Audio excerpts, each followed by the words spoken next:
B'Shem Hashem Naaseh v'Natzliach Shiur Torah. Baruch Hashem, we are back in our Tuesday shiur. We have our Iggeret HaRAMBAN to continue. Be'ezrat Hashem, get closer and closer to the completion.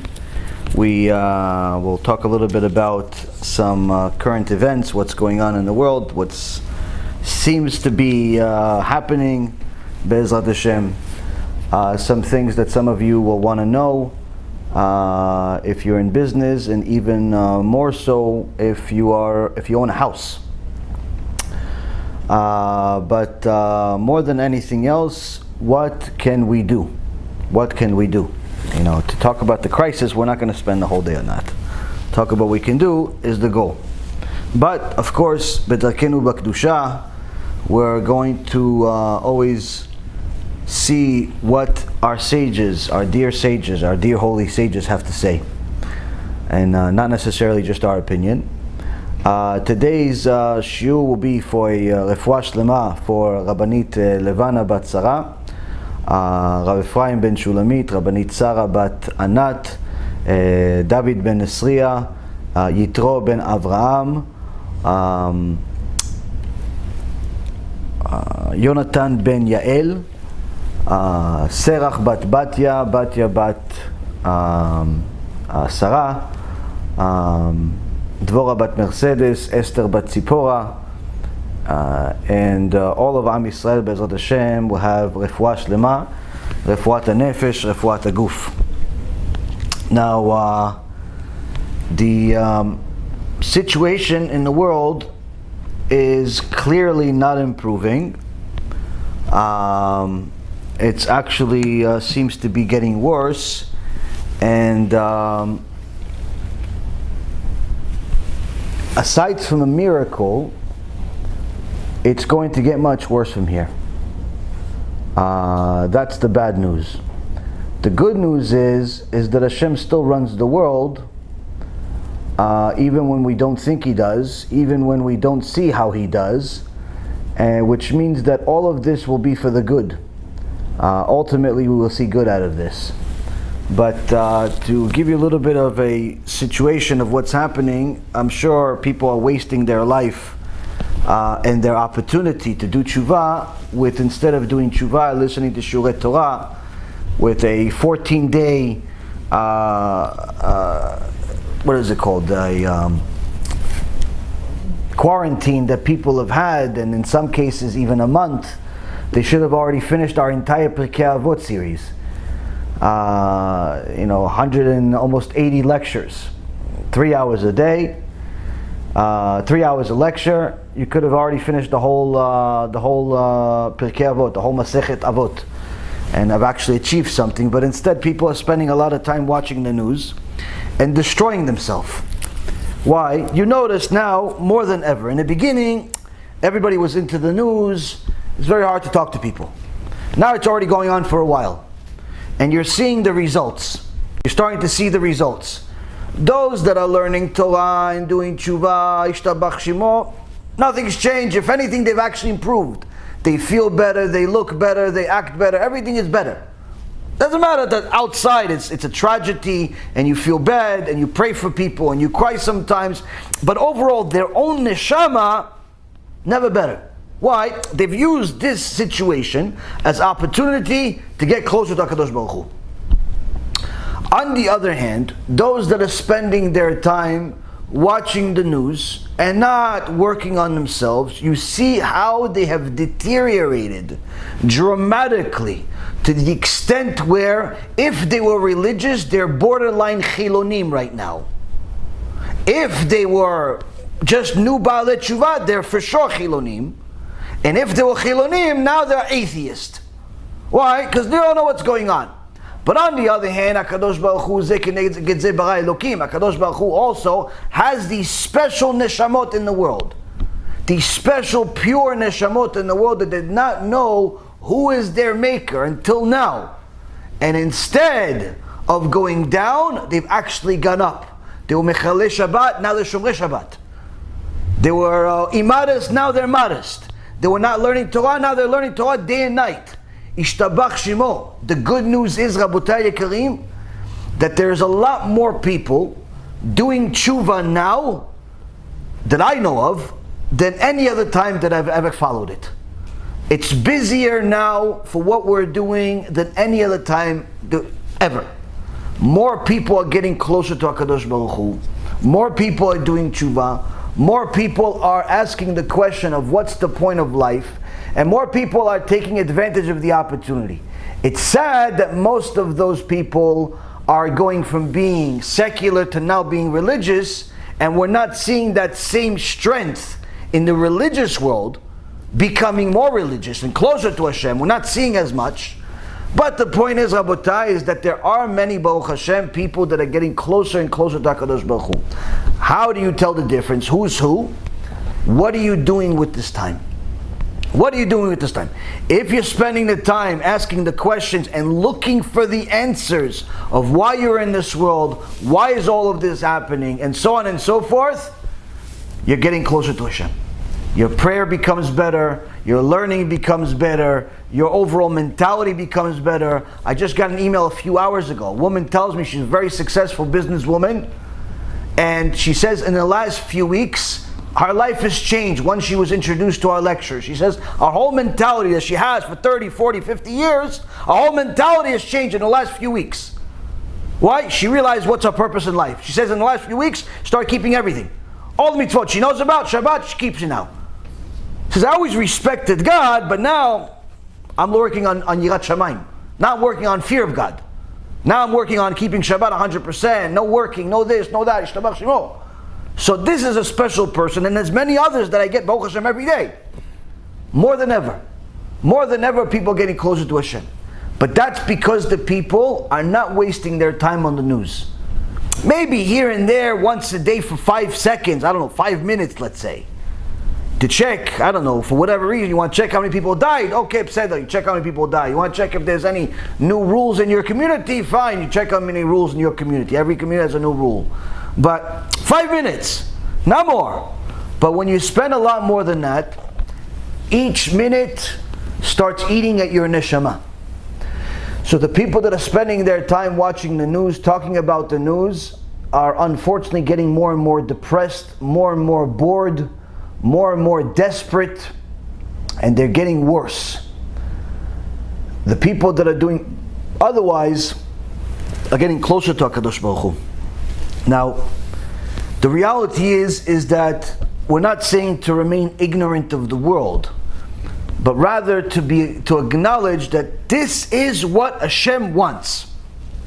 Right now, what you're seeing in the world is exactly what HaKadosh Baruch Hu wants. If it wasn't, it wouldn't be happening. This is what HaKadosh Baruch Hu wants. He wants us to be in a position where we realize who's our maker. That the donkey needs to know who is his master. Until now, we thought that maybe our boss is the master, our customer is the master, our money is the master, our spouse is the master, our retirement plan is the master, our pet is the master. You could see some people walking around with their pets, you would think the dog is the master. Everything is the master. No. Kadosh Baruch Hu says, no, I am. And that's what people, little by little, are starting to realize, but not enough. Why do I keep mentioning this not enough? Because if I think that it's not enough, that's not a good thing. Of course, HaKadosh Baruch Hu's mercy is endless, but I assume that HaKadosh Baruch Hu did not bring this decree, this plague, just to give us a quickie, just to give us a quick fear. Oh, got you, okay, we're back to normal Monday morning. I don't think so. I don't think HaKadosh Baruch Hu did all of this just for a quickie. I think HaKadosh Baruch Hu wants something from us. And I know, He wants something from us. He's always wanted something from us, but right now He's pressing. And the Gemara tells us in several places that it's our obligation to look at the world around us and start doing some cheshbon, doing some accounting of what we need to do, what we need to fix. Because so long as HaKadosh Baruch Hu is unhappy with us, the situation is not going to improve. So let me tell you a few things that are very likely to happen. Hopefully not, hopefully I'm wrong, but is very likely to happen outside of a miracle. Right now people see that the nearly 1 million people that have been diagnosed with coronavirus around the world is the worst thing. Tens of thousands of people have died that we know of. I think the last count was something in the neighborhood of 45,000, which on the grand scheme of things is not very much, but the fear is that these numbers are nowhere close to the reality. The reality, according to some reliable sources from different researchers, media, and so on, that apparently say that they are experts in this field, is that whatever reported numbers there are in the world, multiply them by at least 11. So if, let's say, there's 1 million diagnosed with this, there's really at least 11 million.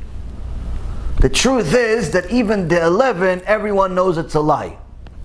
And the reason why is because there are several places that are simply not reporting the numbers. Everyone thinks that China is okay, because their numbers haven't really improved, haven't deteriorated, meaning more people are not being diagnosed to the same extent as the past, definitely nowhere near the amount that the United States is increasing over the last couple of weeks. But truth be told, there are many reports that the Chinese numbers are absolutely false, where even though they are saying that they only had 3,000 or so deaths and 80 or so thousand that got diagnosed with it, and now it's not getting worse. Truth is, there are reports that contradict it, serious reports.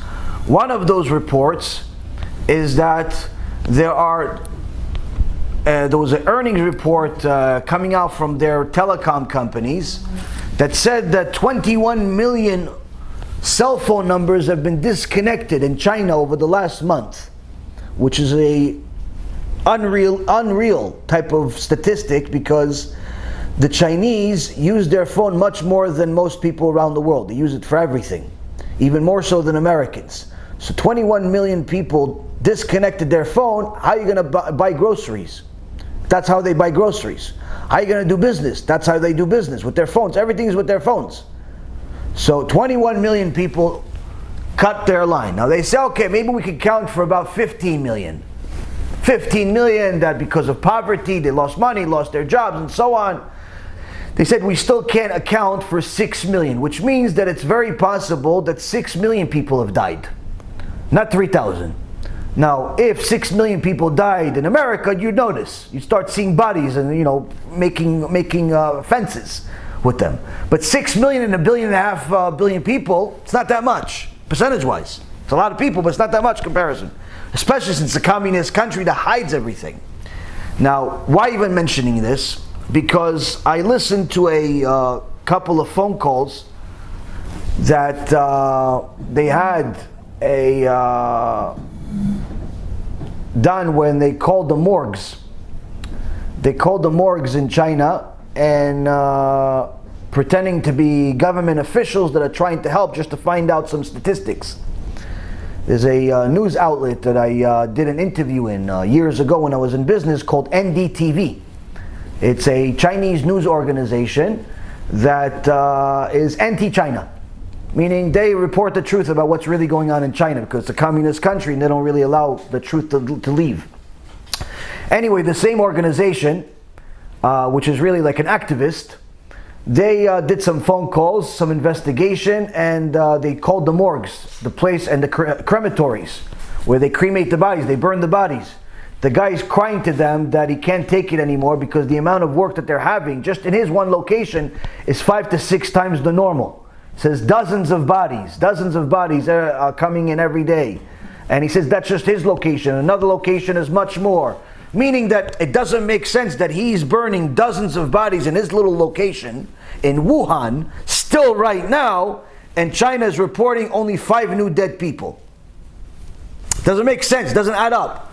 Point being is that it seems like this virus is much greater than people think, even more so, as I told you guys the other day, in India, we have people in India that are actually there seeing the disaster that's there, that perhaps you're not seeing in the news. India is reporting that they have maybe 1,000 or so sick. In reality, it's probably over 1 million people are sick there, if not more. And they're having all types of shutdowns and disasters. They're not allowing anyone to leave the house now. They're not allowed people to do anything, even buy groceries. They're forcing people to bail out the government by paying, let's say, cleaning ladies. If you have a cleaning lady, you have to pay her 3 months in advance now without her working. She's not going to work. But you have to pay her 3 months in advance. Why? Because she can't work. Why doesn't the government pay her? Oh no, that's the people's responsibility. So you're seeing that the whole system is failing. My prediction, for whatever penny it's worth, the prime minister or whatever it's called in India is going to get assassinated just like his father did very soon. Because the country is already revolting and losing their mind. Now, if you have a country of 1.5 billion people in China going through such turmoil, another country next door, India, with another 1.3, 1.4 billion people also going through some turmoil, you're talking about a major disaster. And that's not to count what's going on in the United States, where places like Los Angeles are no longer testing people. They're no longer testing people. They simply see it as a waste of time, and they don't have the resources to do it. And really the numbers that you're seeing on TV or on the internet are simply the people that have been tested, but it's nowhere near the amount of people that are actually sick. So the situation is horrific. Horrific. But if you look at the financial world, it seems like things have calmed down. So that confuses people. The market stopped going down. In fact, it went up a little bit. So people are confused. Oh, what's happening? Okay, so I'm going to tell you what's happening. What's happening now, Rabotai, is that Kadosh Baruch Hu is giving us like a mini break to breathe. See what you're going to do. You realize I slapped you, a nice big slap, took away about 25 to 30% of your wealth, killed a few people you probably know. What are you going to do about it? You going to do tshuva or no? You can stop saying Lashon Hara or no? You can continue using this quarantine as an opportunity to say Lashon Hara, as an opportunity to waste seed, as an opportunity to go against Hashem, or are you going to do the opposite, start doing tshuva? Hashem is testing us. He's testing the waters. You're seeing every day more people, more good people are dying, more bad people are dying too. Everybody's dying, seems like. So HaKadosh Baruch Hu is testing. See what you're going to do. He's not giving us the same hit that He gave us a week and a half, 2 weeks ago, to see what we're going to do. Now, if we don't wake up in the next 24, 48, 72 hours, a week, very likely to start seeing the next leg. The next leg, or if it doesn't hit right away, some smart people are going to notice it's coming, and you're going to start seeing the tsunami. You know, tsunami is very tricky, because before the tsunami comes, all the fishermen are very happy. And the reason why, because before the tsunami comes, the water from the coast recedes, goes back into the ocean.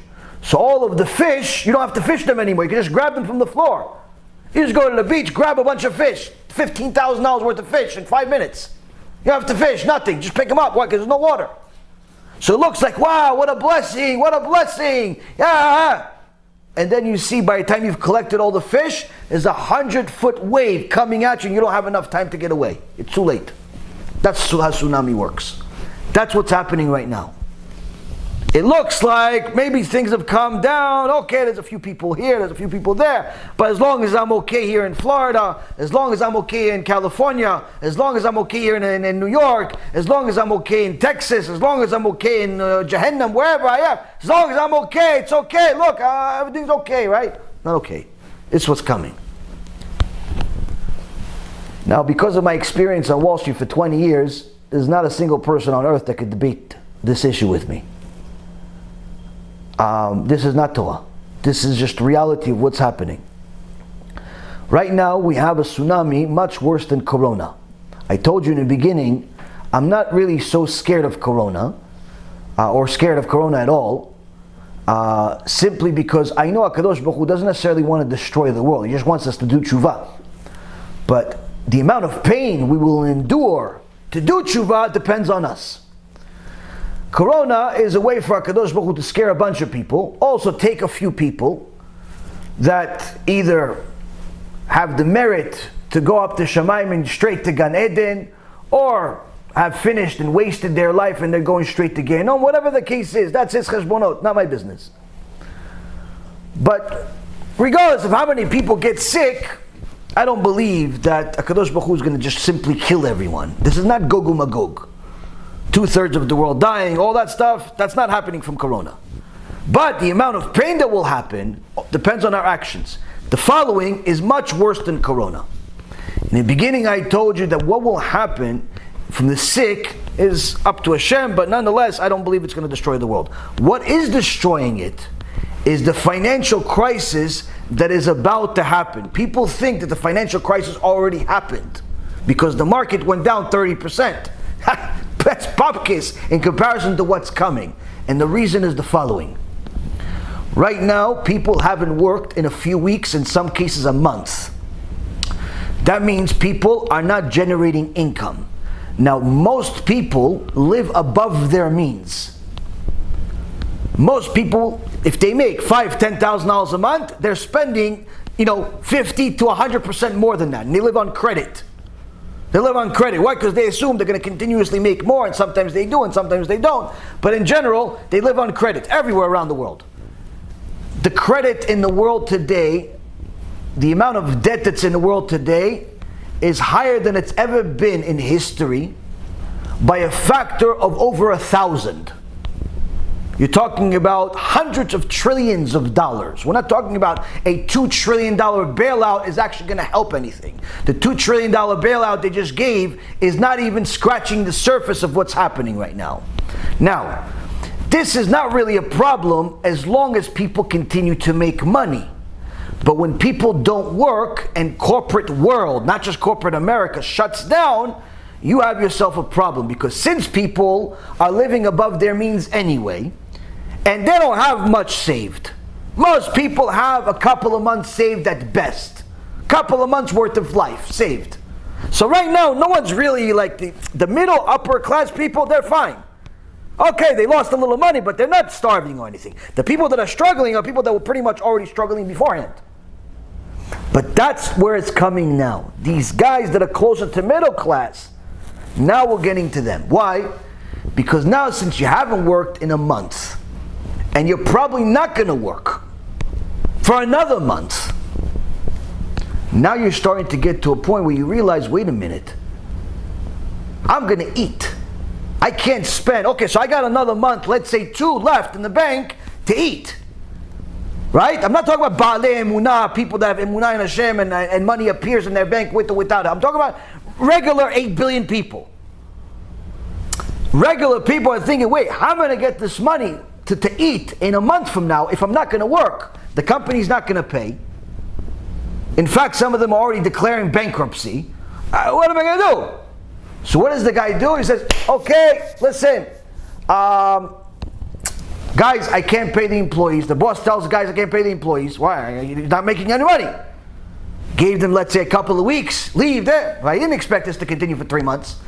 Now, who else does he also tell? Now, this is what's happening. The guy that's not making money at the lowest level, he says, I'm not going to spend my last few $1,000s paying rent. I'm not paying rent. Why? I need to eat. Let my landlord kick me out in 3, 4, 5, 6 months. Depending on the state, depending on the city. I'm not paying rent for the next few months. Why? I got to preserve whatever I have. So now the tenants are not wanting to pay rent. One proof of it is that it's not only in a small scale, it's not just regular people. We're talking about big people. Subway, the restaurant chain, sandwich chain, just announced recently, none of their stores are going to pay rent. This is a multi-billion-dollar company. They don't want to pay rent. Why? We don't no customers. We can't. If they're not going to pay rent, you think that Mr. Jones, the little guy that barely makes ends meet with his blue-collar job, is going to pay rent? No chance. Now, when the tenant doesn't pay rent, what does the landlord do? Landlord says, listen, I'm not going to pay the mortgage. I'm not paying the mortgage. I can't pay the mortgage. I don't have the money. And I'm not going to use my last little bit, my reserves, to let the bank bail me out, let the government bail me out, or let me go on foreclosure. I can't pay it. So they call their bank and they say, sorry, Mr. Bank, I'm not paying. What do you mean you're not paying? I'm not getting rent. The tenant can't come to work. I'm not getting rent. So now you have domino effect. Now you have the next step, the bank. The bank can say what they're saying now, which, by the way, as a side note for anyone that owns a house, call your mortgage company, tell them you want a forbearance. A 3-month forbearance, they'll give it to you within 2 minutes. Why? Because they realize that if they don't give you a forbearance, you're not going to pay the mortgage anyway, if you're not working. So you get a forbearance, it'll take you literally no application at this point, because they realize it's a national crisis. Because they're assuming, okay, the government will bail us out, or something's going to happen, everything's okay. But the reality is, how long can they last doing this? How long can they last not getting the rent, not getting the mortgage? Why is this a problem? Because the bank that gets the mortgage lends out more money every day, based on the assumption that it has a certain amount of money in reserves. Now, it has to be a multiple of that. Meaning, let's say if they have $100,000 that they're lending, $100,000 in the bank, they're allowed to, let's say, lend 10 million. Now, they could lend a lot more, which is not a problem as long as money keeps coming in. As long as there's $100,000 coming in on a regular basis, no problem. But once people stop paying, 1, 2, 3, 4, 5, 6, 10, 20, 30 million people stop paying, guess what? The bank gets shut down by the government.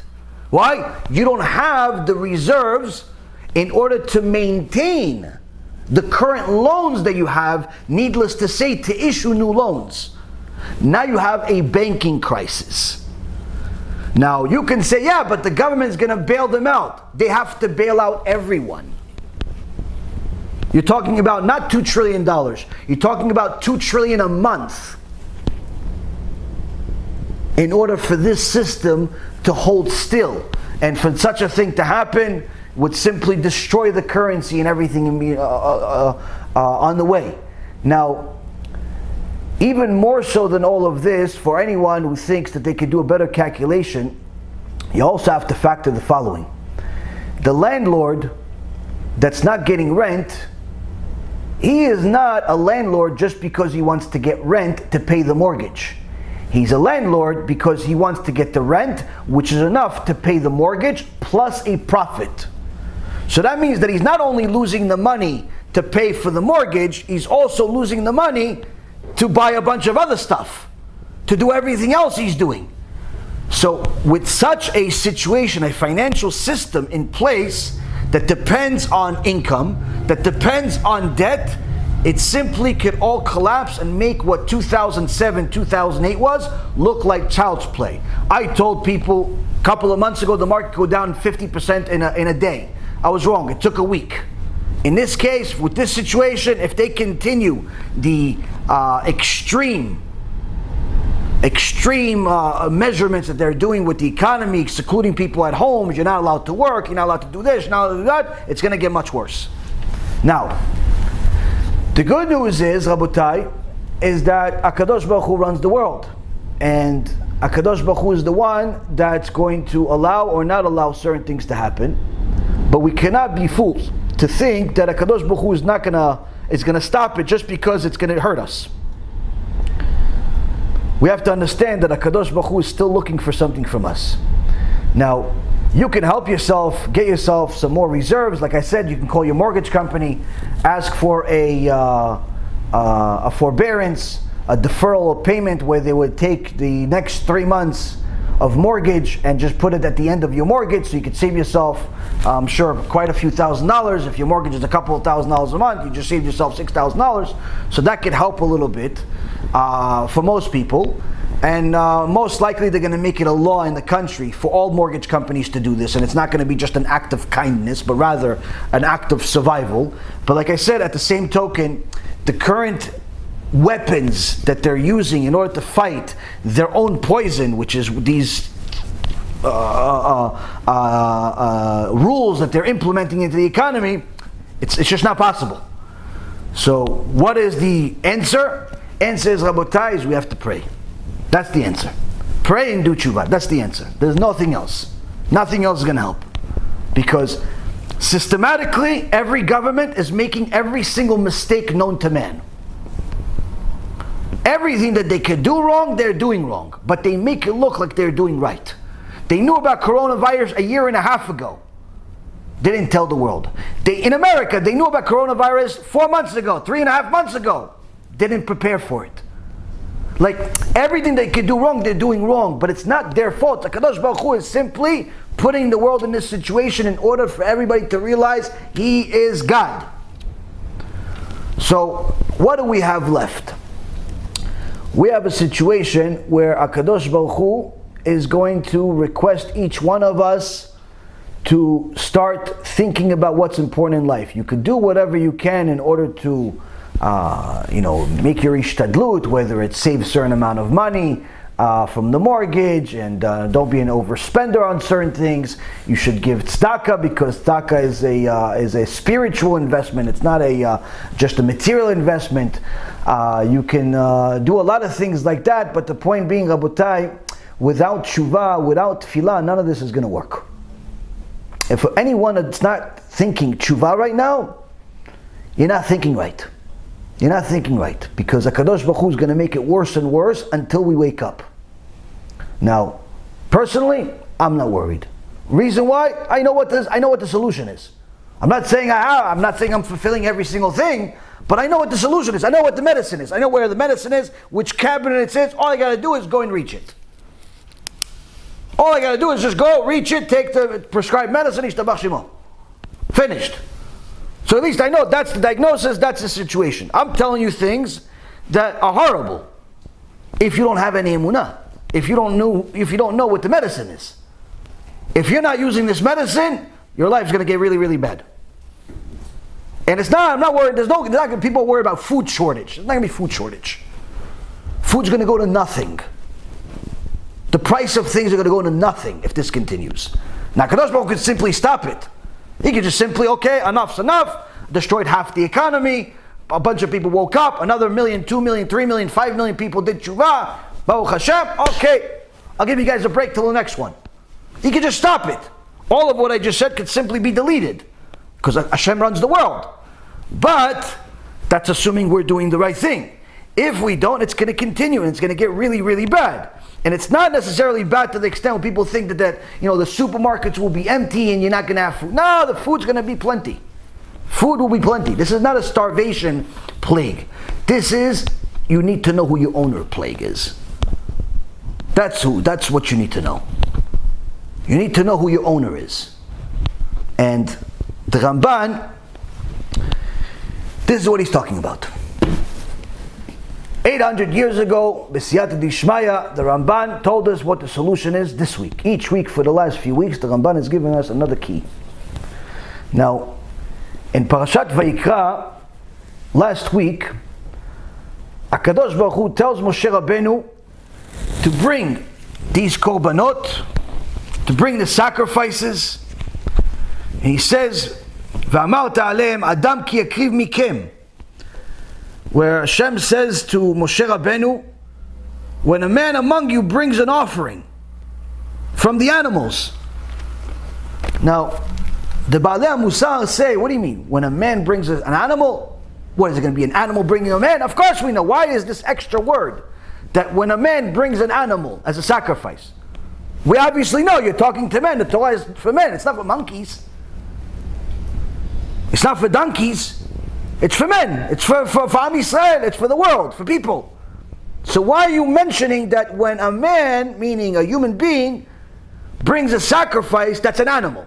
Obviously we know that you can't make human sacrifices. You already told us to Avraham Avinu. What's these extra words?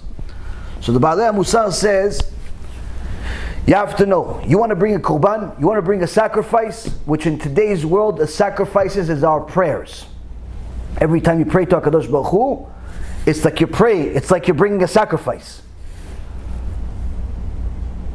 Even more so, when a woman goes to a mikveh for taharat mishpacha, she has to follow the same rules as the Kohanim did in the Bet HaMikdash. The Gemara in Masechet Yomah, page 58a, says that if the Kohen is doing a sacrifice, but accidentally his foot is on top of his friend's foot. There's a couple of Kohanim there doing the Avodat Hashem and the Bet HaMikdash, and one of them has his foot on top of his friend's foot, and his friend is nice, he doesn't want to say, nah, it's my foot. Doesn't bother him. Says, this is a korban, it's void, rejected. Why? Because the Kohen's foot is supposed to be connected to the ground of the Bet HaMikdash, of the Mishkan over there. And his friend's foot that he's stepping on, even if it's a nice gesture, it's a chatzitza. It's a separation between the Kohen to the Bet HaMikdash. A woman that keeps taharat mishpacha, that keeps family purity, if she's going to go to the mikveh and be a bat Israel Kedosha, what is the process? Is a batlanit over there, balanit over there says to her, oh, let me see, is there any hair? Is there any paint on your nails? Is there this? What does she care about? Does she care about her look? Does she care about her hairdo? What does she care? She says, no, nothing can separate you from the water. Why? Because the water is spiritual. It's not something you see with your eyes. It's something spiritual happening in this mikveh, where you are becoming holy. You are destroying the tumah.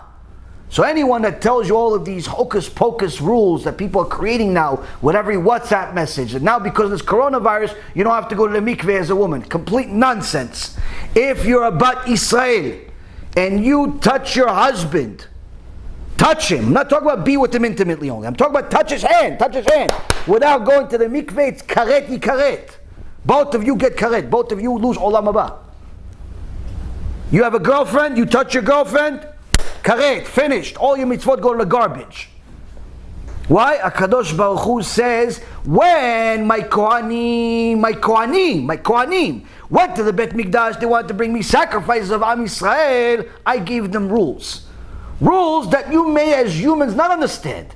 That if they stepped on something and they were not on the ground, the whole sacrifice, the whole ceremony, the big giant cow, the big giant bull, wasted, garbage. $25,000, $30,000 in the garbage. Why? Because he stepped on his foot instead of being on the ground. He says, a bat Israel that goes to the mikveh is no different than the Kohen Gadol, that's at the Bet HaMikdash. Why? Not at the chatzitza, not at the separation.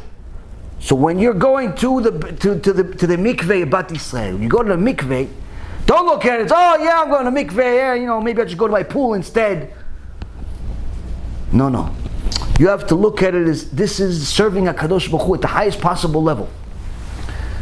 Now, Parashat Vayikra says that HaKadosh Baruch Hu tells us that when you're bringing this korban, this big deal, big korban, all types of reasons for the korban, if you sinned, if you want to sanctify Hashem's name, if you want to thank Him, all types of reasons of why we bring korbanot, sacrifices.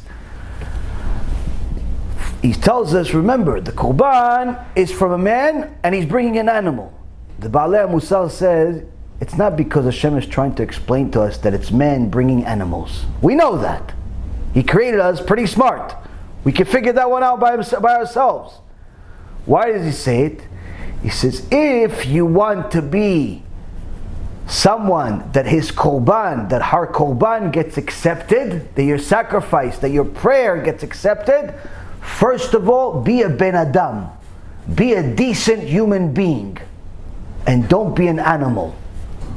First and foremost, act like a human being. Then I'll accept your korban. Then I'll accept your prayer. Because if you don't, Hashem looks at you like an animal. If you still have a filthy mouth, if you still are stingy, if you're still arrogant, if you're still a hateful person, if you're still saying Lashon Hara, if you're still going against Hashem in all types of ways, HaKadosh Baruch Hu says, you want me to listen to your prayer? You're acting like an animal. You're acting like an animal, I can't. So, here we see, HaKadosh Baruch Hu is very, very specific about who is going to accept a sacrifice from, a prayer from, and who's not. Now the Ramban elaborated on this point 800 years ago in his Iggeret HaRAMBAN. Aside from telling us about how we have to fix our character traits, stay away from anger, never be arrogant, look at everyone as better than us, think about Gan Eden, think about Gehenom, and so on and so forth. He now goes on with the next tool that we have to use in order to get to this place. He says, when you ponder your words before you utter them, is what we talked about over the last couple of weeks. But now he says, now that you've pondered your words, now that you've thought about all of these different things that the Ramban told us to think about, now that you have reviewed all of your transgressions, now you're ready to go talk to Hashem. What is talking to Hashem? Praying. And he says, "Utfilatecha tiyeh zakah uvara unekiya umechuvenet umekubelet lifnei hamakom baruch hu, sheneemar tachin libam takshiv oznecha." So the Ramban says, now your prayer, tfilatecha, will be pure and clear and sincere and pleasing to God, blessed is He, as it is written in Psalm 10:17, you prepare their heart to concentrate, you are attentive to their prayers. Meaning that when we prepare our heart, Hashem listens to our prayers. So, first, we have to understand that the language of the Chachamim is very different than the way we speak. First and foremost, they speak Hebrew. Most Jews today do not speak Hebrew. Some do, Baruch Hashem, but many don't. But even the ones that speak Hebrew, many of them do not speak the language of the sages, because the sages spoke Sfat HaKodesh, the language of the Torah. The language of the Torah is very, very different than the language of the Ben Yehuda, modern Hebrew. Now, the Ramban here says that your tefillah, your prayer to HaKadosh Baruch Hu, has to be zakah, uvara, unekiya. It has to be three different types of things. What is this zakah? What is this bara? What is this nekiya? What is this? What does that mean? What does it mean to have a pure prayer? What does it mean to have a clear prayer? What does it mean to have a sincere prayer? What does it mean? I mean, yeah, you could define it with the English dictionary, but it's still not going to get you anywhere. You still have no idea. Okay, pure. What? Am I going to take my prayer, put some Clorox on it, make sure there's no coronavirus on it? What does it mean, pure? What about clear? What? So if I mumble a little bit, it's no good? If I stutter a little bit, it's no good now? Most people, when they pray, you can't understand what they're saying. So does that mean their prayer doesn't count? Not true. So what does it mean? It has to be clear. Where's the clarity part? What, I have to see through it? What does this clear mean? More so, sincere. Well, isn't it always sincere if I'm already praying? I'm here already praying. Isn't that sincere enough?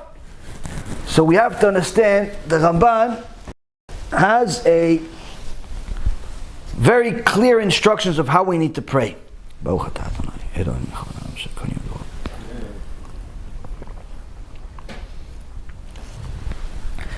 Now, the Malbim in Sefer Yair Or, in Marechet Zayin Ot Bet, he says, it is a section that talks about Sfat HaKodesh. As I said, not the same language as the Ben Yehuda modern Hebrew. And he gives a detailed analysis of these words. He says that zakah comes from the word zach. Zach we have in the Torah, shemen zayit zach, pure oil with nothing there, no other parts in it. It's completely pure. You can see through it and so on. He says that your prayer needs to be this way. What does that mean, pure? Pure, the Malbim explains, is pure of foreign acts. Without any psolet, without any waste. Without any waste in your acts. Meaning that before you start praying to HaKadosh Baruch Hu, first and foremost, review your actions for the day. Are you serving Hashem? Are you going against Him? Did you steal today or did you give charity? Did you lie today or did you tell people the truth? Were you good? Were you bad? Start evaluating your actions. That's what the zakah means. That if we're going to go and pray to HaKadosh Baruch Hu, we have to understand that we cannot come to HaKadosh Baruch Hu as criminals. We just finished killing a few people with our mouth. We just destroyed a few people with our business. We just murdered a few people with our text messages or our comments on the internet, and we're going to go pray to HaKadosh Baruch Hu. You can't do that. Why? HaKadosh Baruch Hu will take that prayer, put it right in a deleted file. Now, a person has to take the first step before he prays, and he has to review his actions. Ubara means, this comes from Psalm 19:9, is that HaKadosh Baruch Hu is expecting us to make sure that when we're actually praying, we are bar lev, we are the sons of heart, meaning that our prayer is emotional, it's full of feeling. This is a very critical thing. We're going to go into the details of each one of these in a moment. Third, when it comes to naki, what does it mean to have a prayer that's naki, a prayer that's according to the English translation, sincere? Naki means clean of foreign thoughts. Meaning that not only we cleaned up our actions, but we also are emotional about the prayer. We're connecting to HaKadosh Baruch Hu, but aside from that, even our mind is working the right way. We're not thinking about anything else. We're not thinking about the stock market, we're not thinking about coronavirus, we're not thinking about the mortgage crisis, we're only thinking about Hashem. Now, the most popular prayer book in the world is the Book of Psalms. David HaMelech compiled 150 Psalms, some of which he wrote, some Moshe Rabbeinu, some Adam HaRishon, and a few other tzaddikim. But David HaMelech, it's called after him because David HaMelech was the tzaddik, was the forefather that compiled all 150 Psalms into a single book as simply an instruction manual of connecting to HaKadosh Baruch Hu. Now the reason why the Book of Psalms is more popular than, let's say, your Siddur, which is what we pray from every day, is for two reasons. Number one, your Siddur is full of Psalms. Your prayer, your Shachrit, Mincha, Arvit, Yom Tov, Musaf, everything that you have, your entire Siddur, your Machzor, your Haggadah, everything is full of Psalms. That's what many of the prayers that we have in the Siddurim, in the prayer books, is Psalms. It's from Tehillim. Secondly, Psalms are not only read by Jews. Interestingly enough, many non-Jews read Psalms, read Tehillim on a regular basis. I remember there was a story by Rabbi again. He says one time he went on a airplane, a flight to Israel from America, And he says, they put him in a perfect seat. He was in the middle of two people. On the right side was an Israeli guy, secular. On the left side, a priest. So who's going to talk to? Who is he going to deal with? He says the whole time the secular guy is watching Mickey Mouse. All day he's watching Mickey Mouse. Guy, grown man, watching Mickey Mouse. The whole time, 12 hours on a plane, watching Mickey Mouse. Not reading, not learning, nothing. It's just brain deteriorating by the second. IQ going fast to zero. Watching Mickey Mouse for 12 hours. But he says, I was embarrassed to see that the priest next to me was reading Tehillim. He's reading Tehillim the whole time. As soon as they got in the seat, they started opening a book of Tehillim, started reading. So after a while, Rabbi again said to him, you read Tehillim? You read Psalms? The priest tells him, what else? Like, what else do you want me to do? You're a rabbi, he says, aren't you? He says, yeah. He goes, so what else should I be reading? He goes, no, it's perfect, it's nice. I'm just surprised. He goes, yeah, that's what I read. And then the priest tells him, he says, you're lucky, you. He says, why? He says, because you're a Jew. He says, I'm a very famous, he didn't say his name, but I'm pretty sure I know who it is. I'm a very famous and successful priest. I have a big church. But I know that you Jews, you have the truth. My religion, he says, it's all a lie. The whole thing is a lie. He says, if you want, you come with me to my country, which I believe in was London or somewhere in England. You could talk to my entire church. Whatever you want. Tell them the truth. So Rabbi again says to him, let me finish with Am Yisrael first, and then I'll come to you. He says they had a debate in his head whether you're supposed to tell him maybe you should convert, maybe not, maybe this, maybe that. The point is, Rabotai, is that Psalms are read by people all over the world. It's sad that Jews don't use that get out of jail free card as often as we should, men and women. You got to read some Tehillim every day outside of your Siddur. And the reason why is because David HaMelech was not only Melech Israel, but he was also king when it comes to prayer, when it came to connecting to HaKadosh Baruch Hu.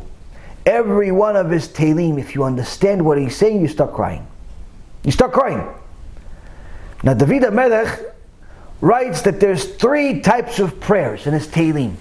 He says, he starts off the Tehillim in a few different ways. When he talks about prayer, he says, Tfilah le David, a prayer for David, which is the prayer for like the king. The king's prayer, it's a high level prayer. The king has a special relationship with Hashem. But then he says, there's also Tfilah le Moshe. Tfilah of Moshe Rabbeinu, this is all for the Bnei Torah, all the people that are glued to the Torah. Moshe Rabbeinu, the merits of Moshe Rabbeinu, not just the merit of the king, but the merit of Moshe Rabbeinu. There's nobody better than Moshe Rabbeinu. Moshe Rabbeinu spoke to Hashem. But then he says the highest level of prayer is Tfilah le'ani. Tfilah of the destitute. Tfilah of the poor. Why is the Tfilah of the poor, the destitute, higher than the Tfilah of not only David, not only the king, but also Moshe? Moshe Rabbeinu, the poor guy, his prayer is higher than everybody else's. Why? So Chamim explained to us, say, the king, yeah, he's praying for certain things. Moshe is praying for certain things. Some things that they're scared that may happen, whether it's coronavirus getting worse, financial crisis getting worse, all types of things. But the ani, the destitute, he's already at the worst. He already knows what it feels like to not eat for 3 or 4 days. He already knows what it feels like to bounce a few checks. He already knows what it feels like to be embarrassed, not to have a house and get kicked out with a marshal. You ever have that? You guys ever been fortunate enough to experience such a nice experience? Marshal shows up to the house. Okay, sir, get out. You're out? Okay. House is locked. They put a bunch of bands around the house. Okay. Everything that's inside now belongs to the government.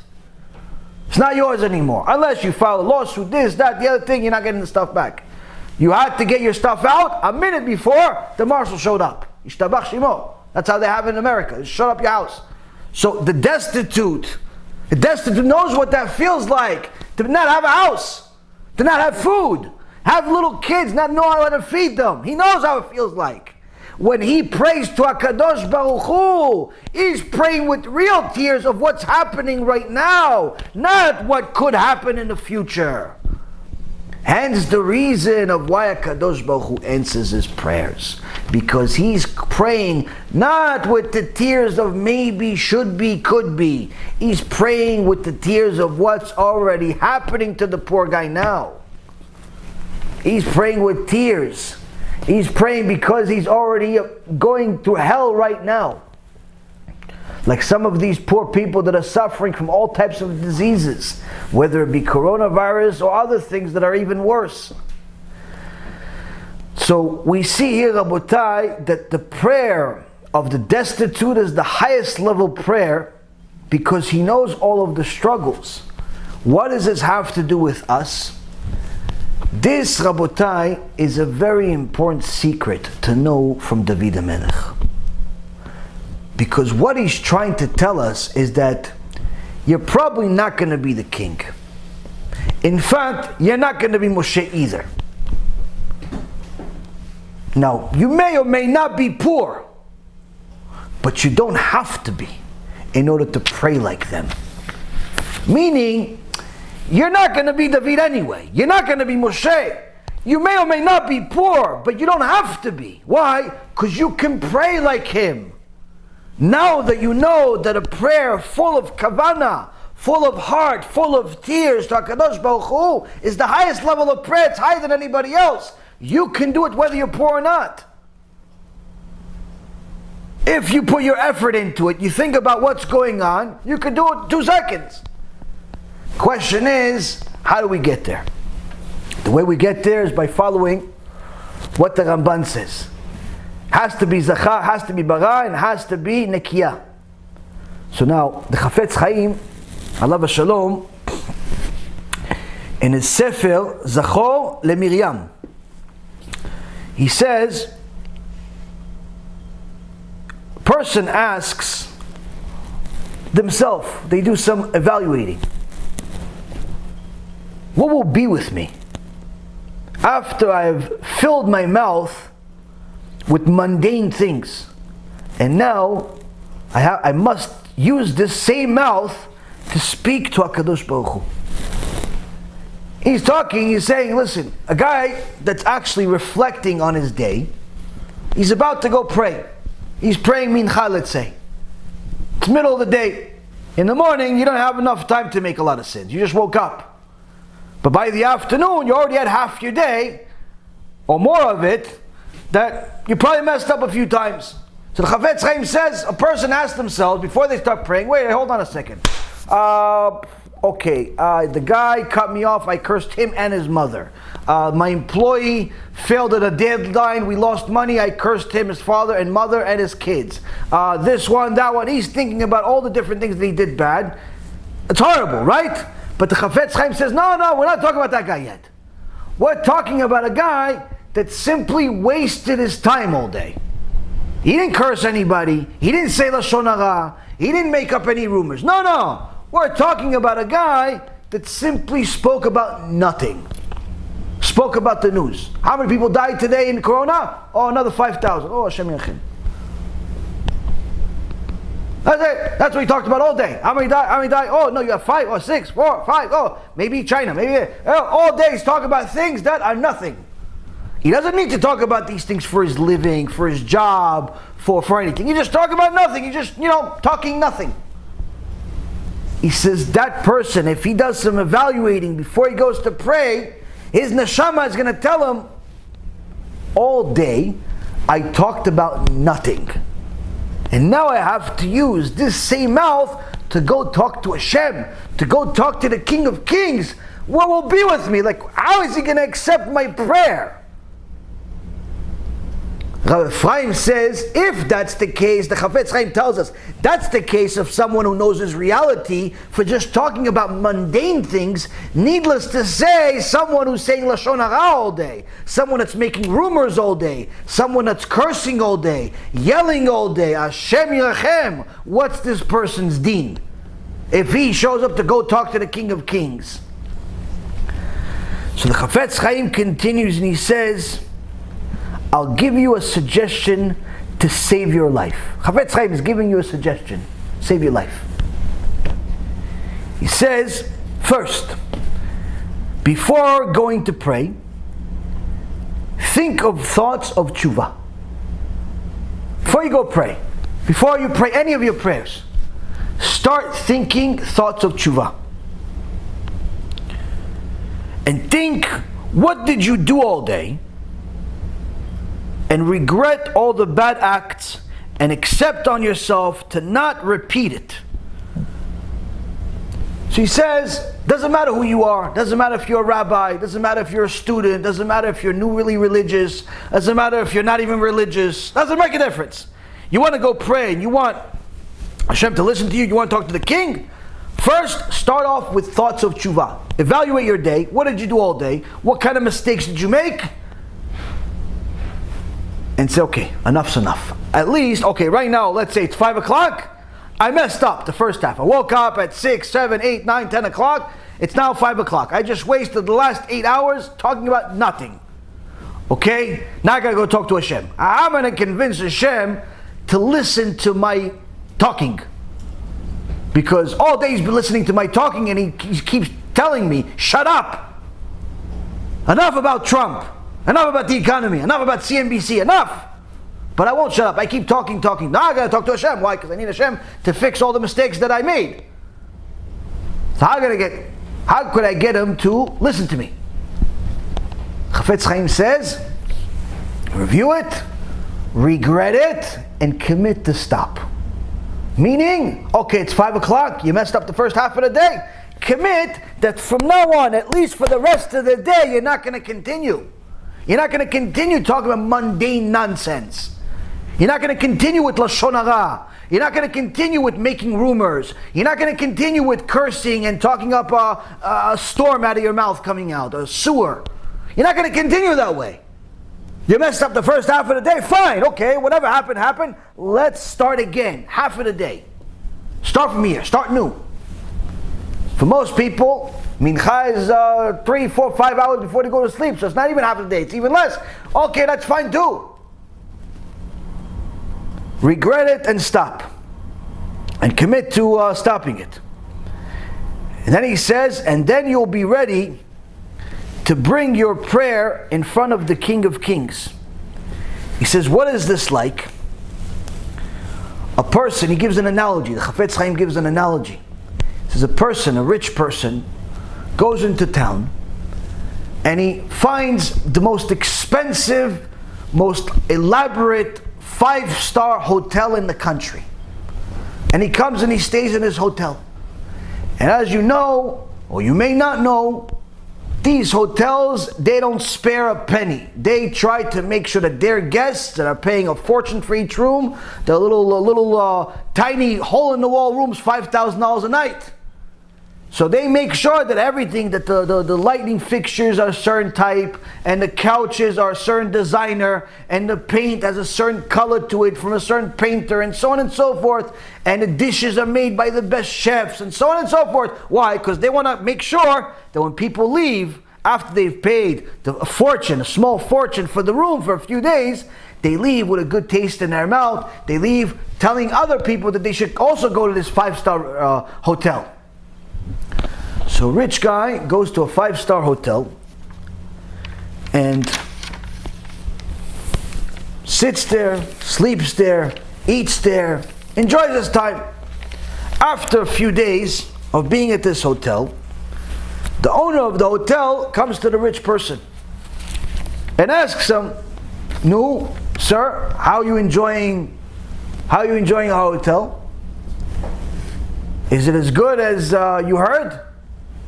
And the rich guy says, "Well, everything is great. The lighting fixtures are beautiful. The paintings are beautiful. The smell is great. The bed is very comfortable. The room is very roomy. The people are very nice. The food is delicious. So the owner is very happy. He goes, oh, but I only have one complaint. What's the complaint? He says, for some reason, every time I finish eating the food, which is delicious, by the way, he says, but after I finish eating, for whatever reason, there's a disgusting smell coming out of my mouth. And I can't put my finger on it because the food looks good. And it tastes good. But I'm not really sure, but for some reason, something's wrong. So the owner gets worried. If this word comes out, we're doomed. From 5-star, we're going to no star. He starts investigating the issue, and what do they find? They found out that the guys in the kitchen don't wash the utensils, don't wash the tools that they use to cook the food every week. And much of the food has little pieces of rotten stuff that's been accumulating. All types of coronaviruses inside it. The Chafetz Chaim says, this is an analogy of a person that uses their mouth to go speak to the king. But this tool that he has, that's supposed to bring a beautiful dish, this tool that's allowed, is being given permission to talk to the King of Kings. Unfortunately, it's filthy. It's full of lashon hara. It's full of making rumors. It's full of cursing. It's full of lying. It's full of all types of things. How do you expect the King of Kings to want to be at your hotel? How do you expect the King of Kings to listen to your prayer? A person must ensure, the Chafetz Chaim says, that the tools that he's using to speak to Hashem do not have any tum'ah at all, and must be pure. Because when he speaks impure words, or he's even wasteful conversations, he's creating tum'ah that's on top of his lips. As it is written in the book of Isaiah, the prophet Isaiah tells us something petrifying. The prophet Isaiah in chapter 6 verse number 5, he says, Oy li ki nidmeti ki ish temes fatayim anochi. The prophet Isaiah says, woe to me, for I am doomed, for I am a man of impure lips, and I dwell among people with impure lips. For my eyes have seen the King Hashem, Master of Legions. In Hebrew it continues, he says, Oy li ki nidmeti ki ish tmes fatayim anochi, ubetoch am tmes fatayim anochi, yoshev ki amelech Adonai tzevaot ra'u enai. The prophet Isaiah says, woe unto me if I have impure lips, and I still expect to speak to HaKadosh Baruch Hu. The Chafetz Chaim says to us, if you're going to speak wasteful conversations about the news, about the stock market, about a bunch of sports that have nothing to do with your vocation, have nothing to do with you making a living, you're just wasting time, waiting for coronavirus quarantine to be over. You're just buying yourself more time. You're smoking a cigarette, wasting your life away. You're lying, you're cheating, you're cursing. You're creating tum'ah. You're creating so much tum'ah that there's a pasuk in the Tanakh about it. The prophet himself says, woe unto me if I have impure lips. How could I continue speaking to God? And he's a prophet. Needless to say, us. So, the Chafetz Chaim continues, and he says, and then you're going to come with this tum'ah that you have, with these filthy lips, and pray to Hashem while the tum'ah is hovering above you? How can you say, Rabbi Ephraim says, how can you say Kadosh, Kadosh, Kadosh How can you allow yourself to say such things? Holy, holy, holy, sanctifying Hashem's name when there's tum'ah on top of you. From all the filth that came out of your mouth all day. Rather, a person must cleanse his mouth. And he uses the word agala. Agala is more than just cleansing. You know, some people think cleansing, maybe you wash it a little bit. But agala, you're boiling it. Not literally, but make sure to remove all of the filth. How do you remove all the filth from your mouth? You have to burn it. What can you burn it with? Words of Torah.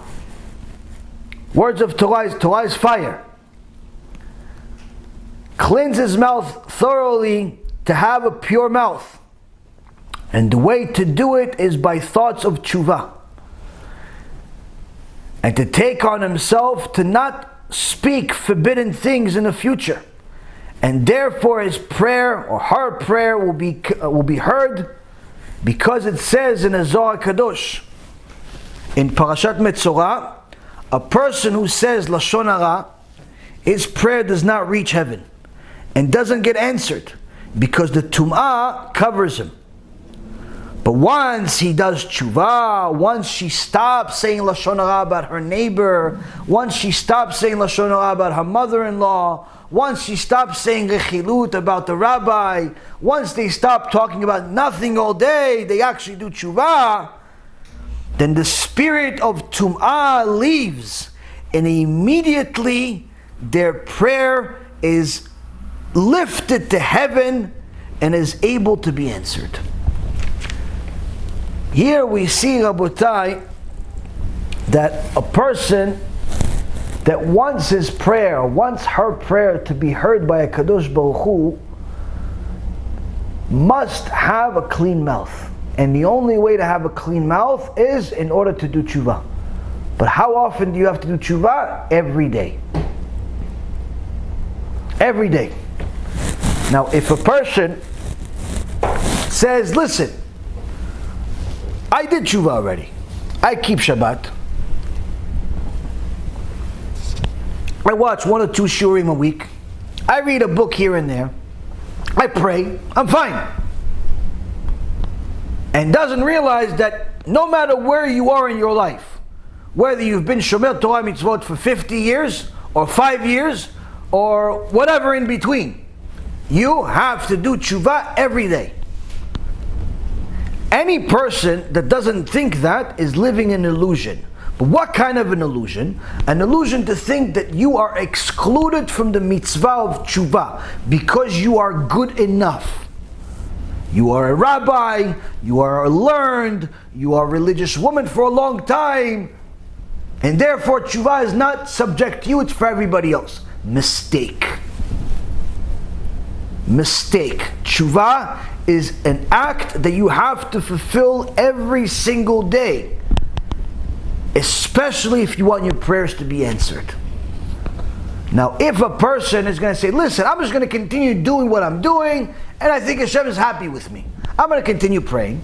I'm going to continue learning whenever I get a chance. I'm going to continue doing whatever I'm doing. I'm coasting. I'm good now.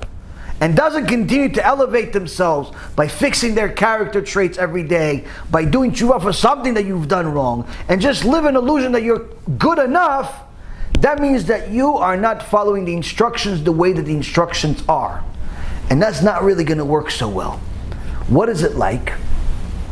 Rav Galinsky, alav hashalom, gave an analogy. He said there was one time a meeting between the king of Russia and the king of Morocco. And both were trying to impress each other, so both brought their best chef with them. And the king of Morocco brought his best chef with all the spicy, delicious food, and the king of Russia brought his chef with all of the different types of fishes and meats and so on. Now, the Moroccan king really liked the kishke, the food called kishke, that the Russian chef made. He liked it so much that he asked the king, who made this delicious dish? And the king says, my chef, he's the best chef, I know. No. please, Your Highness, please. We're friends, right? You're a king, I'm a king. Please have your chef come out here and tell my chef exactly what he did so I can have this at my house in Morocco. As a sign of good gesture, and also being proud of his country and his chef, the Russian was happy to do this. And he brought his chef out, he goes, tell him everything. So, the Russian chef, proud as can be, tells the Moroccan chef, so you gotta put this, and you gotta put that, you gotta take the stomach, it depends how big you want it to be. If you want it to be big, then use the stomach of a cow. If you don't want it to be big, you want chicken, it's fine, chicken stuff. And then you put some potatoes, and some this, and some that, some this, and some sauces, and this and that, and you have yourself a kishke. So, the Moroccan king was happy as can be. He feels like he just got a treasure. As soon as they got back home, first command to the chef, go make me a kishke. The chef goes, works 4.5 hours. 4.5 hours he's working on this dish. After 4 hours, the king is excited to come into the kitchen. He's not even waiting at his table. He's going to the kitchen to go see what's going on with this kishke.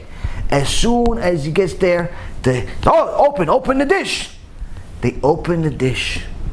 And the filthy smell that came out of this dish, they almost passed out, both of them. The king took his sword out and put it to the neck of the chef. He goes, you trying to kill me? He goes, Your Highness, I swear to you on anything, I followed the recipe exactly as the Russian chef said. I didn't miss a beat. Everything that was on the list I wrote down, I did it.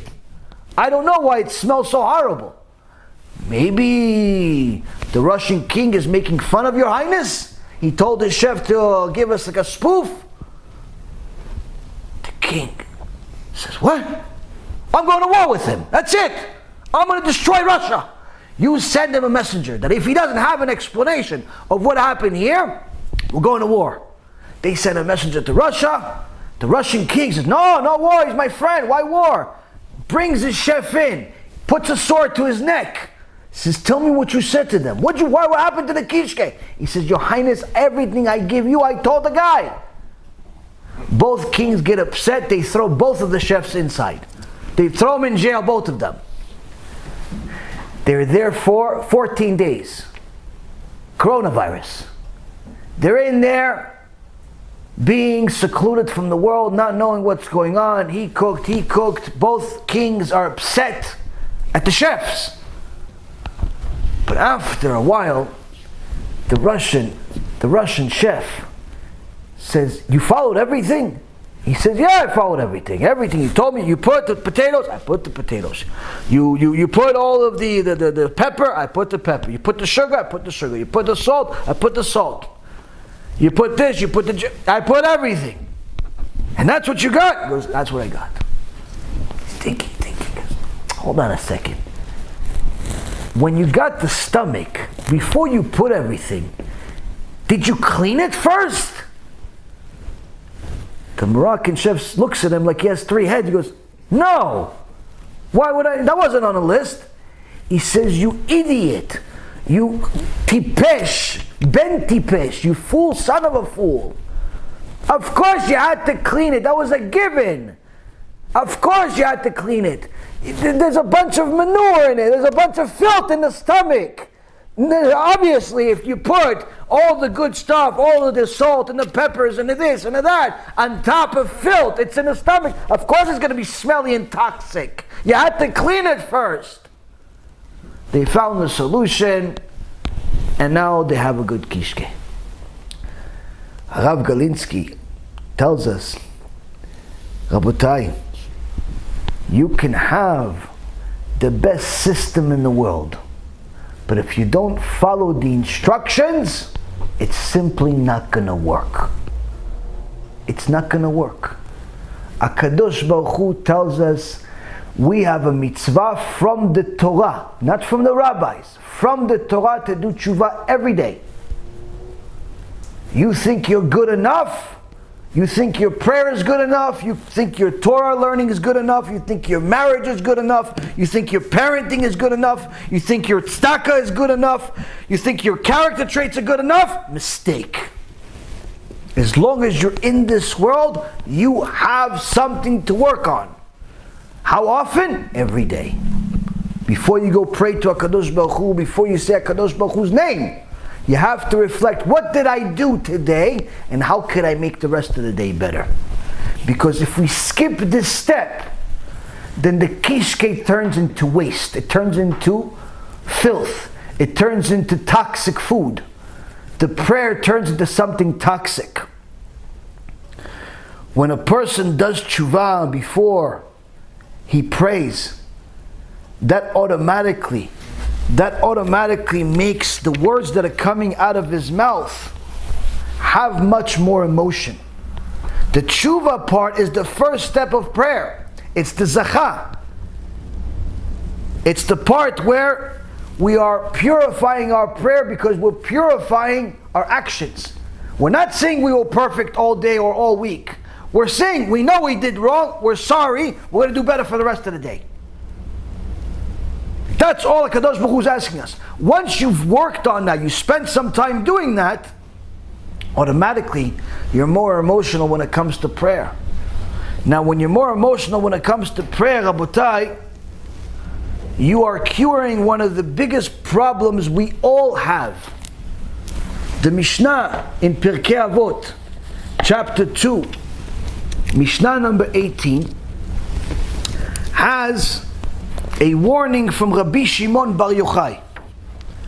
Rabbi Shimon Bar Yochai says, Evi zahir bekriyat shma ubetfilah כשאתה מתפלל, אל תעש תפילתך קבע.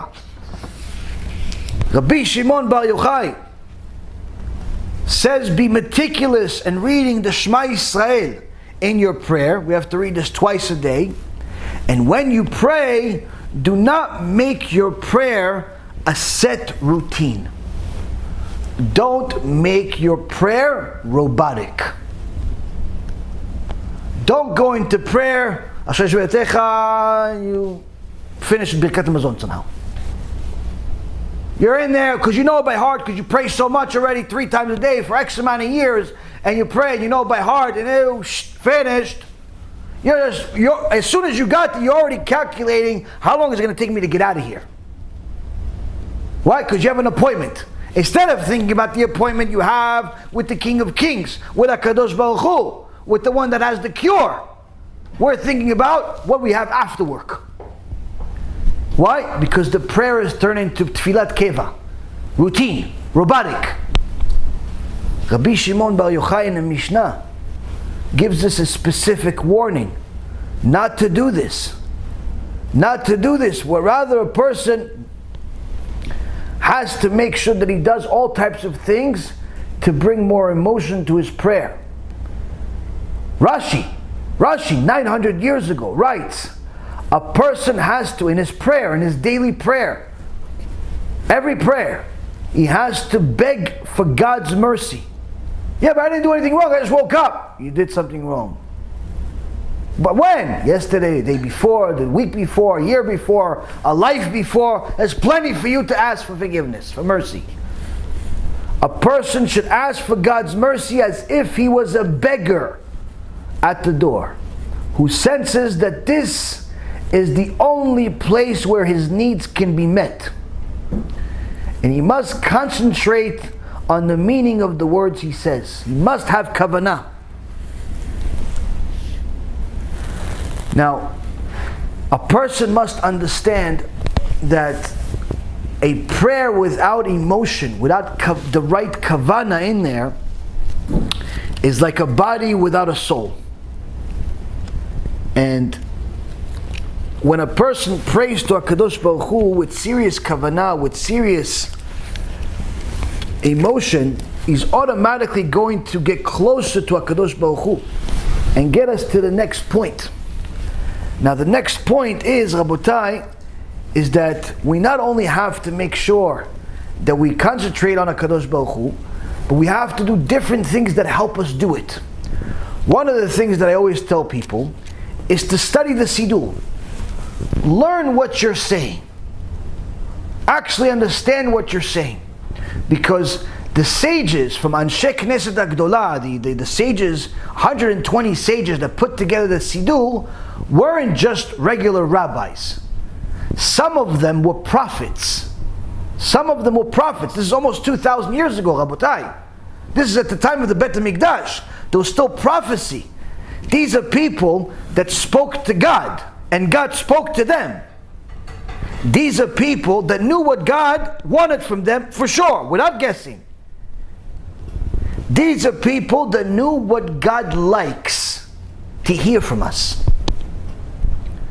They used specific words at specific times for specific reasons because they knew that the sounds from those words, the words that are said in these times at specific times, open different gates of heaven. And when a prayer of a person has full kavanah, has the right ingredients in it, Rabotai, it's not only something that affects him or her, but the Arvei Nachal in Parashat Vayetchanan says that this prayer that you, little old you in your house right now because you're in quarantine and you can't pray with the minyan, you're praying by yourself, little you can open gates of heaven for the entire world with your prayer, if it has the right ingredients in it. You can open the prayer, the gates of heaven, by yourself, nobody else, to solve coronavirus, to solve financial crisis, to solve anything you want, if it has the right kavanah. That's how powerful prayer is. Now, the key is to know that in order for us to do this, we must have the right kavanah.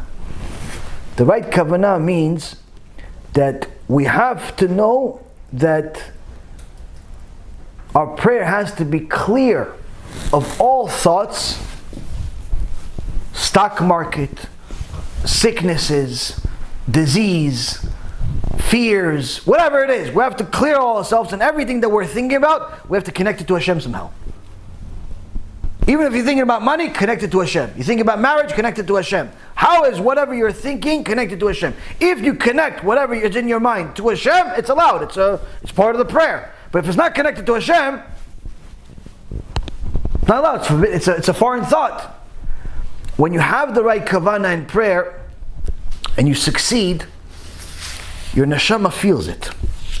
You feel it right after you finish praying. You feel like you got something. And that's what Rabbi Levi Yitzchak Miberdichov says. He says that when a person prays with serious kavanah, he feels a certain pleasure, unlike anything else. Right away. Right after he finishes. He feels something that's like, wow, what just happened? Like, wow, I did really good. I don't know what I did, but I just did something good. Like, it just feels good. Like a sense of achievement, a sense of accomplishment of something, a sense of connection, a sense of worth, all types of good senses, finally. But then the next day, he thinks it's going to come to him naturally now. So he goes back to the old way and nothing. Babkis. She goes the next day, she says Shema Yisrael while she's chasing the kids down the hall. No feeling. She says Asher Yatzar while she's not even sure if she's eating or drinking or she's going back to the bathroom. Nothing. Why? If you wanted to give you that feeling, you wanted to give you that achievement, that sense of achievement, that real achievement where you're literally opening gates of heaven, it must have kavanah. This is not easy to do it all the time, but it is an obligation. Meaning that just because it's not easy doesn't mean it's not an obligation. Now, how does a person get themselves to do such a thing? He has to understand that it has to have a certain value in your head. The prayer, if you knew that this prayer could literally answer all of your problems, could literally change the world, then you would use it as that tool. Now, I'll give you a couple of stories and we'll finish the night. Many people have heard of two tzaddikim that were Talmidim of the Magid Mezrich. Last week I told you guys a story about Rabbi Zusha. Today I'm going to tell you a story about his brother. His brother was Rabbi Elimelech Minezhinsk. Now Rabbi Elimelech Minezhinsk was an enormous Talmid Chacham and was also a miracle worker. One time a couple came to him with their sick daughter that stopped growing at 3 years old. So even though she was 16 years old, she still looked like she was 3. They went to his house and he wasn't there, so they just entered and waited inside. And the girl, she couldn't stand alone. She didn't have any muscles or anything. So they put her on top of the bed. Shortly after, Rabbi Elimelech Minezhinsk shows up, says, "Chutzpanit, rude person." He talks to the baby, to a 3-year-old that's really 16. "What are you doing on my bed? Get off my bed." For the first time in their life, they see this girl move. She gets up, gets off the bed, sits on the floor. They start crying. "Rabbi Elimelech, please, we know you are special. Please help us." What's the matter? Why are you crying? So it's our daughter. She goes, "Yeah, well, what's wrong with her?" He goes, "No, she's 16. She's 16 years old. She's not 3. Okay, so what's wrong with her?" He goes, "She's little." "Oh, you want it to grow?" He goes, "Yeah." "Okay, you can stop crying." "Okay, how much you want it to grow?" "Oh, I want it to grow." He goes, "Stand up." He yells at the kid, "Stand up." They see the kid standing. First time in her life. She's standing. He says, "How big do you want it to grow?" And he puts his hand, his holy hand, was burned to a crisp. One time in his life, he did it on purpose. He burned his hand because he heard that his hand hit someone. I think it was his mother. So he intentionally burned his hand. He had a glove on his hand. It was completely burned. This hand was as holy as can be. He put his hand on top of this little kid, and he tells the parents, "How big you want it to be?" And he starts raising his hand, and the kid starts growing in front of their eyes. Now, people have heard these stories. I only recently heard the story of how he died. And it's an amazing story. Arav Shani told it. It's a Talmid Chacham in Eretz Yisrael, and he's the grandson of the Baal Ahavat Chaim, which is a very famous book for Am Yisrael, written about a little over 100 years ago. Has a lot of mystical stories and miracles, dibukim, scary stuff. Every story, small little heart attack. Point is, the story goes that Rabbi Elimelech Minezhinsk, he was the Talmid of the Magid Mezrich, and the Magid Mezrich was the Talmid of the Baal Shem Tov. So Rabbi Elimelech was very close to the Baal Shem Tov. Now, the Baal Shem Tov, he himself was the Chazan at his synagogue, and Rabbi Elimelech Minezhinsk also was the Chazan in his synagogue. Why? Because they knew certain prayers that were very, very unique, that opened specific gates in heaven. So one time, there was a Ben Torah called Rabbi Avraham,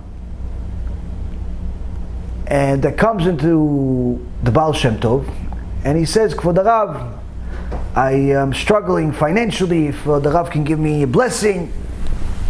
He says, so the Baal Shem Tov was already very old. He says to him, "Why don't you come to my synagogue on Friday and listen to my prayer?" He said, "Okay." So he came to the Baal Shem Tov, listened to him. After he heard him pray, the Baal Shem Tov told him, "Can you do that? That prayer I just did, can you do it?" He said, "Sure." He says, "No, do it." And he sees him with a miracle. He prayed that particular prayer with exactly the same tune. The Baal Shem Tov tells him, "Listen, I'm going to die soon, so you can be the Chazan in the shul, make some parnasa, I'll pay you, and then eventually after I leave this world, people will know you were my Chazan, and you can make parnasa that way other places." Baruch Hashem. So that's what happened. This Rabbi Avraham became the new Chazan at the Bet Knesset of the Baal Shem Tov.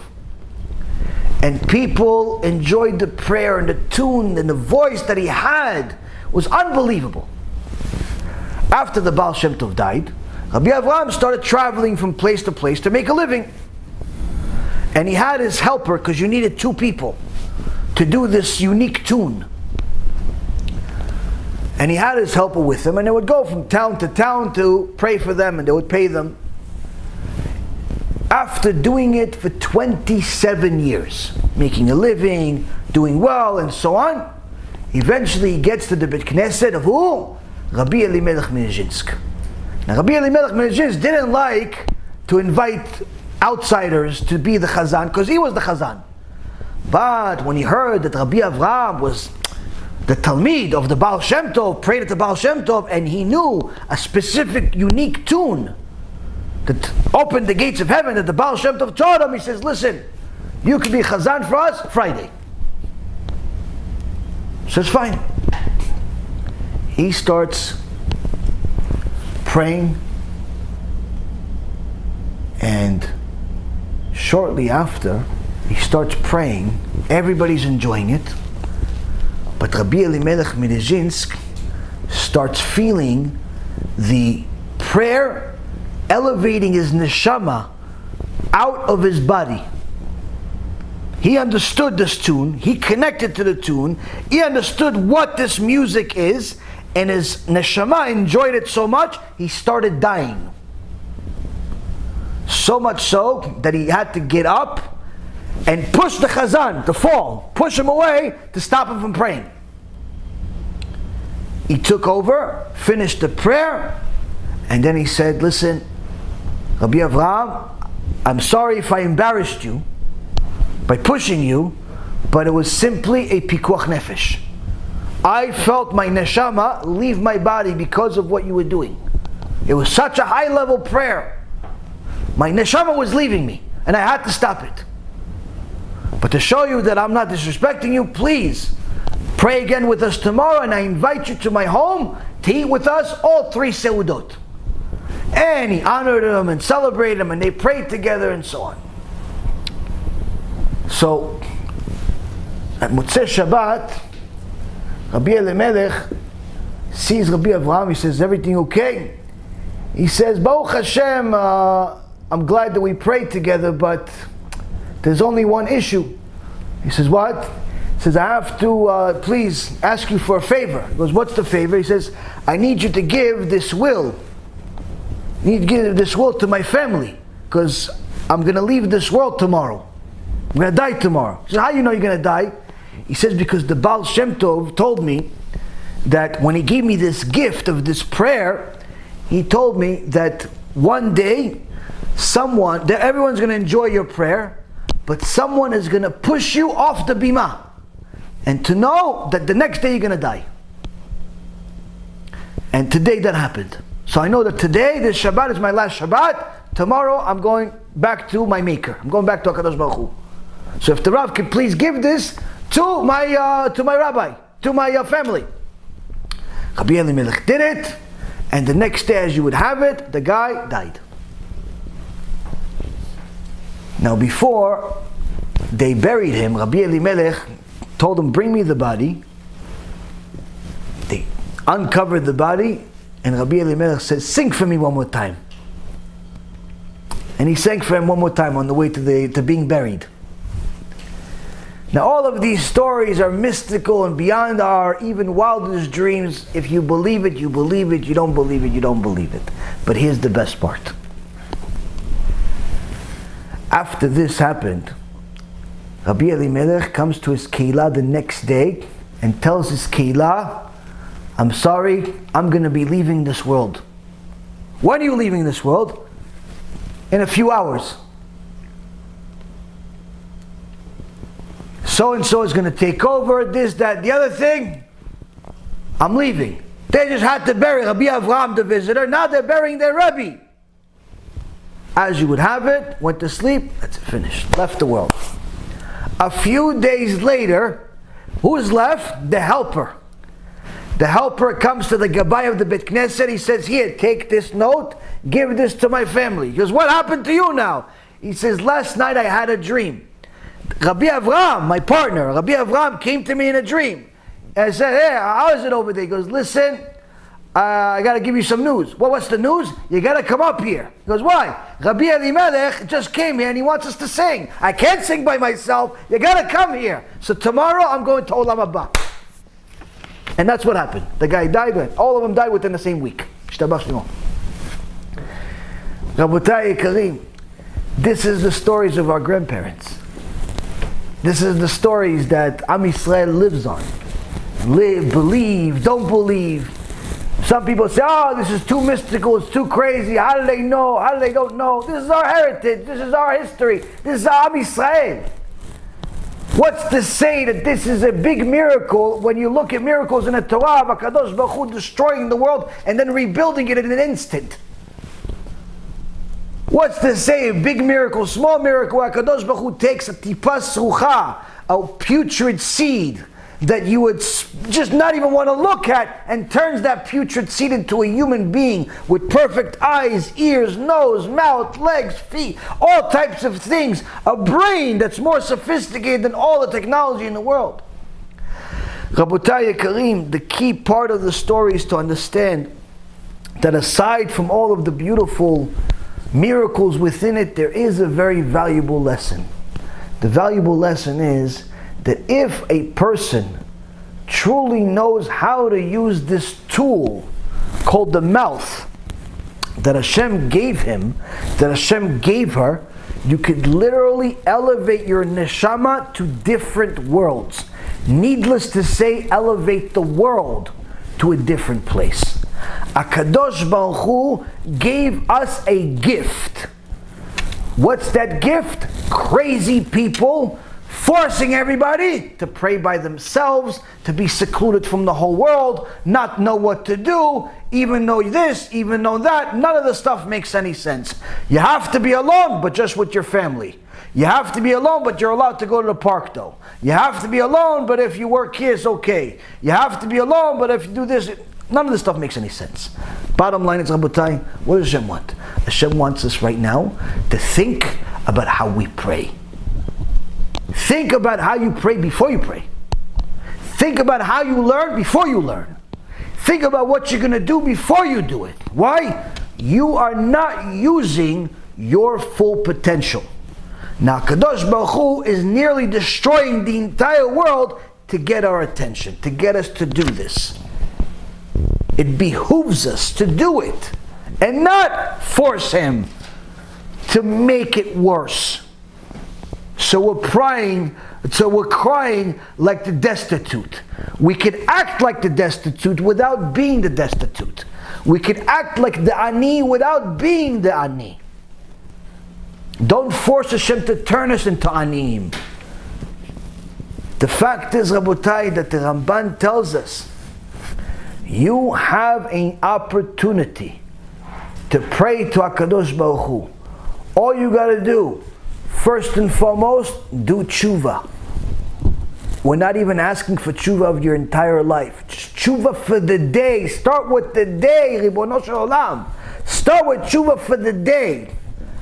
After that, after you've done tshuva for the day, you actually are thinking about what you've done, what you didn't do, what you plan to do.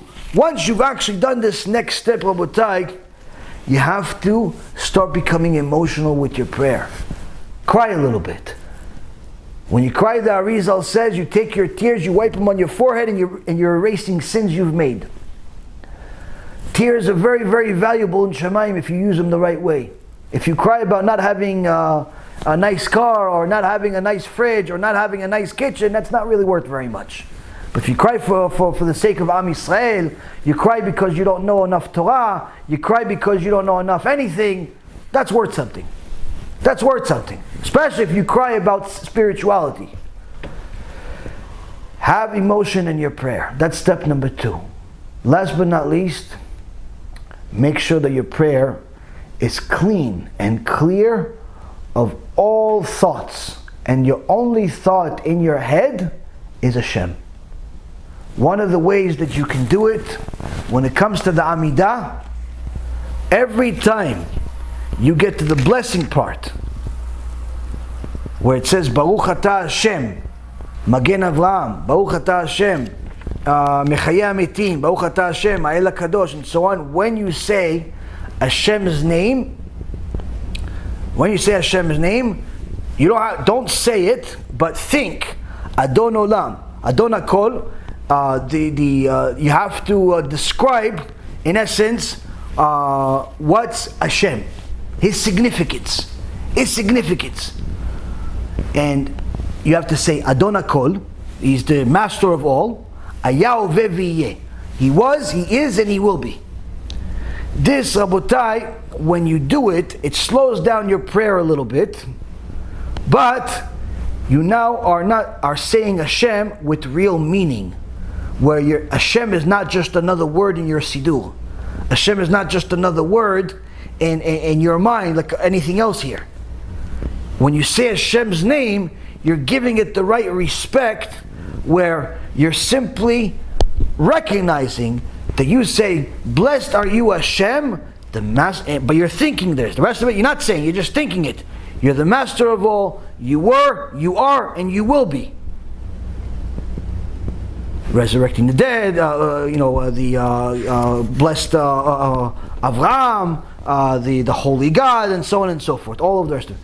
When you say Hashem's name, do it with full kavanah. That, Rabotai, will change your prayer tremendously. There are other things that you can do, but first, this is the basic minimum of what we're supposed to do when we say Hashem's name. When you do it, most likely, your prayer will be slower than your community. Your prayer will be slower than your keilah in many places. You know what's the good news is? All your keilot are closed. So you could do this by yourself and get some training. Get some training, improve your prayer, improve your connection to HaKadosh Baruch Hu, listen to the instructions by Hashem Yitbarach, and I promise you that the only thing that we will have to worry about is how much more tshuva we need to do, because we finally realize we haven't done enough. Be'ezrat Hashem, this gives us the chizuk to overcome all obstacles. Tomorrow night, Be'ezrat Hashem, we'll have the questions and answers in Sunny Isles, Be'ezrat Hashem, and then we have one other shiur before Pesach, a little bit of a break, Be'ezrat Hashem. But hopefully you guys got some chizuk like I did. Baruch Adonai Leolam, Amen ve'amen.